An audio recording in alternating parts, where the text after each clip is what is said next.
Hi mga ka-CG! Gumawa nga pala ako ng video para sa inyo kung paano nga ako makipag-usap sa employer or sa reliever sa magpaparelieve as first time ko nga na makausap.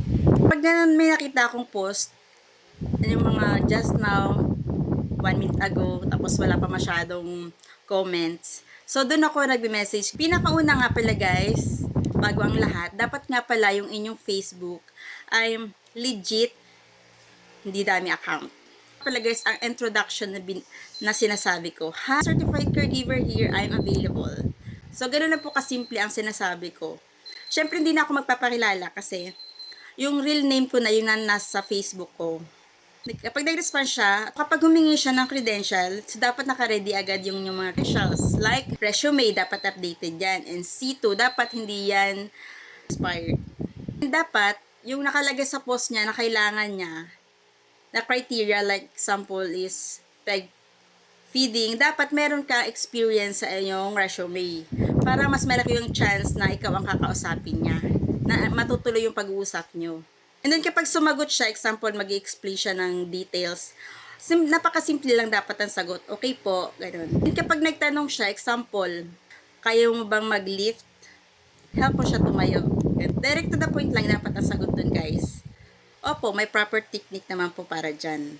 O, diba? So, siyempre, confident mong may sagot yun dahil alam mo sa sarili mo na nag-aral ka, napag-aralan natin ang proper technique. Kapag nagtanong siya, example, marunong ka ba sa PEG? Opo naman, ganun lang sagot. Kapag ganun nga yung sagot mo, siyempre, check agad yun. So, mag-next usap ulit kayo. So, pag sinabi niya na kung kailan yung date, okay po, ganun lang. Tapos i-heart mo, ganun. Example, magsasabi siya ng time and date kung kailan, okay po ka lang. Hindi pwede yung anday mo sinasabi. Ikaw yung mag-adjust kasi nakapost naman niya na kung kailan niya kailangan, di ba? So, kaya ka nga nag-message sa kanya, alam mo available ka nun. Pag nagsabi na siya ng schedule, okay po, ganun lang.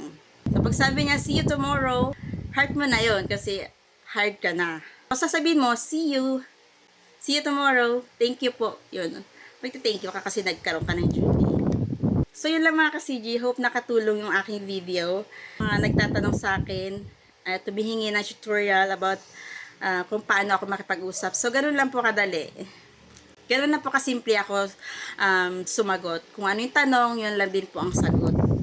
Siyempre, kung ano yung napag-usapan nyo na time and date, be on time guys, at dapat mas maaga pa kayo. Or kapag bago kayo malilate, yung feeling nyo malilate kayo, kailangan i-inform nyo agad, bago paalis kayo.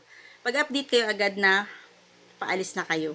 So, para naman hindi mag-worry si CG. So, ganun lang mga ka-CG, kung paano ako makipag-usap. That's why, mabilis kong nakuha yung duty kapag na ako yung nauna na nakakita ng post.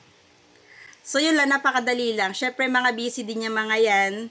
Kaya, wag na natin ipa-complicated yung pakikipag-usap sa kanila. Okay? So, follow for more tips. Bye. Yun lang.